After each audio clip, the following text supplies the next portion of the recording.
Você tem medo da morte? Você tem receio de falar sobre a morte? Por muito tempo, eu confesso que era quase impossível para mim falar sobre esse tema. Só de ouvir a palavra morte, eu já sentia um mal-estar, sentia um afastamento e evitava. Mas aos poucos eu comecei a perceber que esse assunto que a gente evita tanto falar, que a gente acha que é mórbido falar, esse tema também guarda um convite poderoso ou um alerta que a gente devia prestar atenção. Seja bem-vindo ao Entre Surtos e Sonhos. Eu sou a Renata Sturt e esse é meu podcast ou videocast, dependendo de onde você me acompanha. E se você gosta de papos profundos e filosóficos, desses que acendem uma faísca dentro da gente, vem comigo que o episódio de hoje é para você. Bom, como eu falei, eu sempre tive muito medo de falar da morte. Desde pequena, quando eu entendi de fato que essa vida era finita, eu passei a ter muito medo, não só de morrer, mas principalmente da morte das pessoas que eu amo. Eu lembro que a primeira vez que eu lidei com a morte foi na minha infância, quando eu perdi um tio. Daí eu lembro que naquele dia eu deitei no sofá da sala sozinha, fiquei encarando o teto assim por horas, só pensando sobre isso e comecei a questionar, então é isso? Então tudo isso acaba. Então qual é o sentido se no fim tudo vai acabar? E aí, anos depois, quando eu tinha 18 anos, eu perdi um irmão quando ele tinha 15 anos por conta de uma leucemia. E eu era apenas uma menina começando a entender a vida. E aí aquela situação fez eu encarar aquele baque, né? Fez eu encarar a morte cara a cara. E é óbvio que a gente nunca está preparado para perder quem a gente ama, né? Ainda mais alguém tão novo como era o meu irmão. Alguém que eu tinha certeza que eu ia compartilhar várias fases da vida, que eu achei que eu fosse conhecer várias versões. Enfim, quando isso aconteceu, esse tema da morte, que sempre foi um tabu na sociedade, que já me causava repulsa antes, passou a ser um tabu maior ainda. Então eu passei anos tentando evitar e fugir desse assunto, tentando não encarar o fato de que aquilo aconteceria de novo.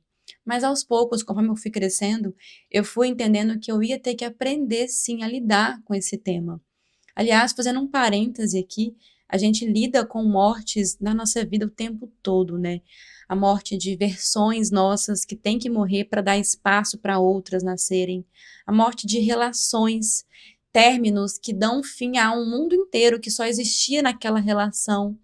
E mortes de fases também da vida, que vêm e que vão. Mas sendo sincera, a morte mesmo, propriamente dita, né, a finitude das pessoas que eu amo, é um medo que eu tenho, que eu trabalho muito em mim.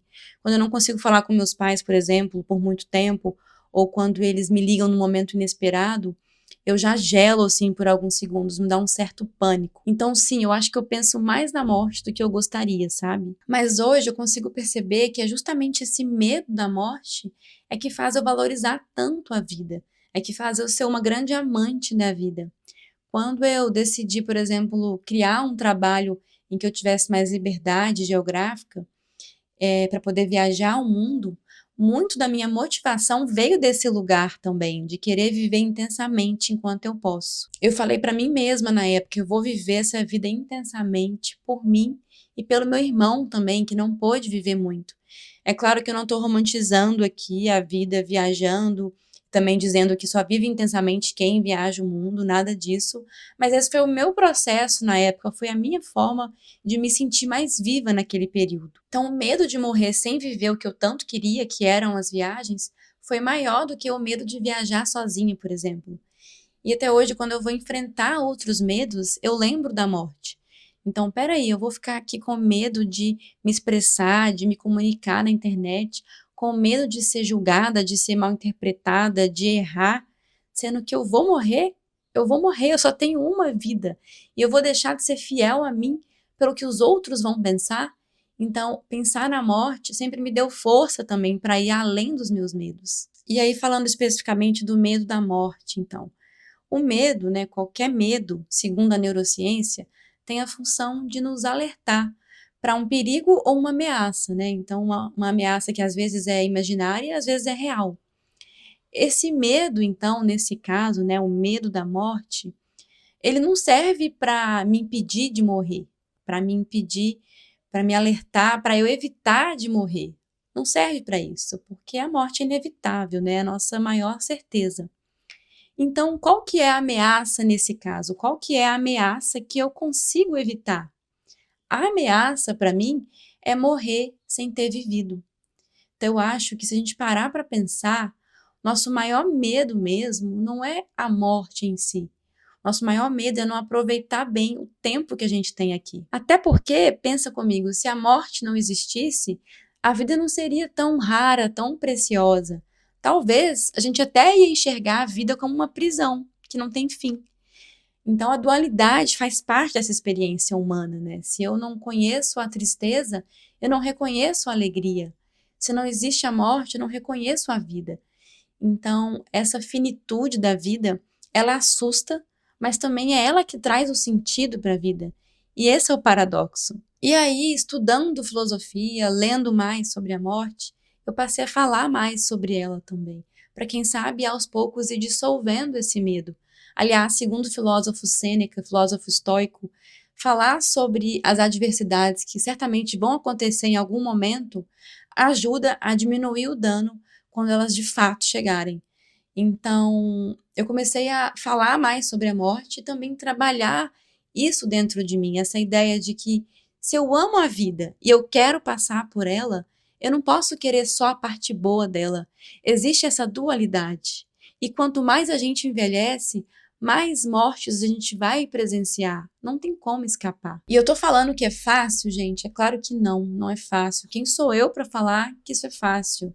Esse é um tema que me pega muito, inclusive eu acho que eu tô gravando esse podcast aqui muito para mim mesma também, para eu poder me ouvir e reforçar e integrar cada vez mais esse tema dentro de mim, porque não é fácil. É um tema que eu trabalho muito em mim constantemente. Eu tento trabalhar isso de olhar para a vida de uma perspectiva de fora, sabe? De entender que a nossa capacidade de compreensão dessa vida é limitada e que as coisas, infelizmente, não são como a gente quer.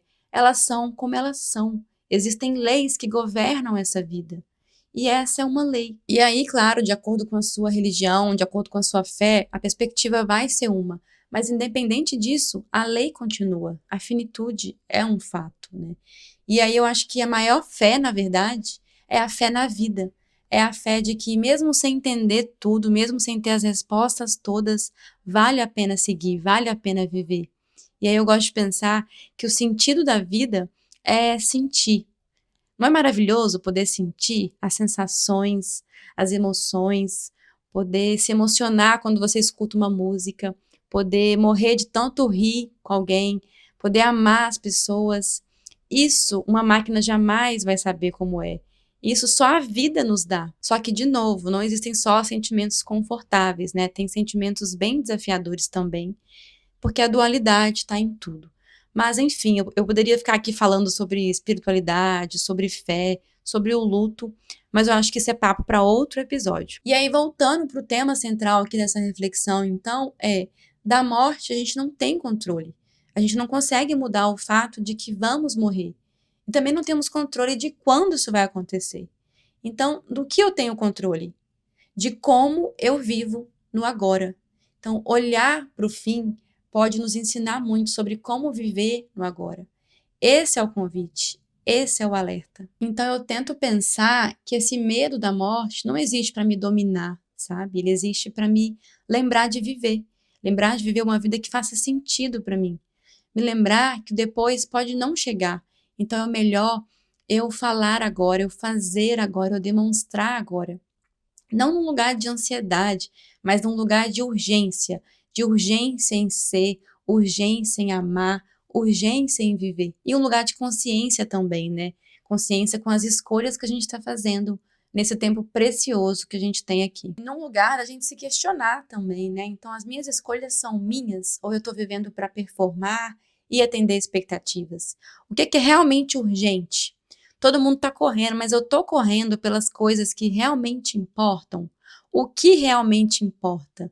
Onde que eu estou colocando a maior parte da minha atenção e da minha energia? E por quê? Eu estou vivendo de acordo com os meus valores? Quais desejos e sonhos eu guardei na gaveta com a ilusão de que um dia eu vou ter tempo de viver aquilo, ou talvez já deixei de lado, já desisti porque eu acho que não dá mais tempo? E será mesmo?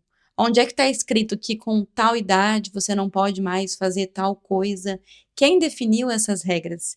E aqui eu não falo só de sonhos grandiosos, não. Eu falo principalmente de como a gente leva a vida no dia a dia, as pequenas coisas também. Então, talvez pode ser aquela aula de dança, aprender aquele instrumento, se arriscar naquela ideia, planejar aquela viagem, aquelas coisas que a gente vai deixando para depois, sabe? Então, a maneira como eu lido com o medo da morte é, primeiro, amando muito, amando e demonstrando para as pessoas que são importantes para mim, quanto eu posso. E segundo, sendo fiel às minhas escolhas, sendo fiel ao que pulsa no meu coração, para que eu possa olhar para a minha vida e me reconhecer nela. É claro que às vezes eu faço escolhas erradas, eu saboto os meus sonhos, mas eu tô sempre me questionando, me perguntando, me trazendo de volta para o trilho que faz sentido para mim, mesmo quando eu me perco e saio dele. É surtando e sonhando, como fala o nome desse episódio aqui, mas sempre voltando a sonhar. E aí, para a gente encerrar, eu vou citar aqui agora a frase de um poeta chamado Rafael Vecchio, de um livro aleatório que eu encontrei uma vez numa casa onde eu me hospedei no Rio Grande do Sul.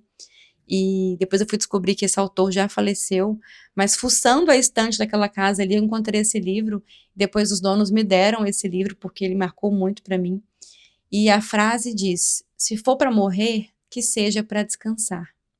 Ou seja, né, gente, se for para morrer, que a gente possa morrer com a certeza de ter vivido de verdade, de ter tentado, de ter sentido, de ter se arriscado. Chegamos ao final desse episódio. Se você chegou até aqui, muito obrigada. Fico muito feliz de sentir que eu tenho companhia aqui nesses anseios e devaneios. Se você sentir, comenta aqui embaixo para eu saber como que essa mensagem, essa reflexão chegou até você.